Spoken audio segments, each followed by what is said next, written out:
ఏమేసారు యశ్వి? నానేం చెప్పాడు అదే చెప్పాడు. నాన్న ఏమేసారు? జై శ్రీరామ్, జై శ్రీరామ్, జై శ్రీరామ్, జై శ్రీలాగా, జై శ్రీరామ్. ఏం నొక్కింది? చాలు చాలు. నానే కూలింగ్ పెట్టమన్నాడు. నా తప్పేం లేదు, నానే పెట్టమన్నాడు. చాలు నానా, నానా చాలు నానా.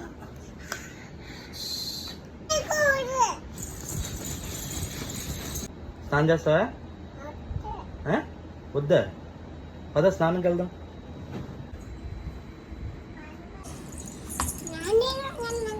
నాన్న వేసారా? వంకాయ ఇది వంకాయ. Very good.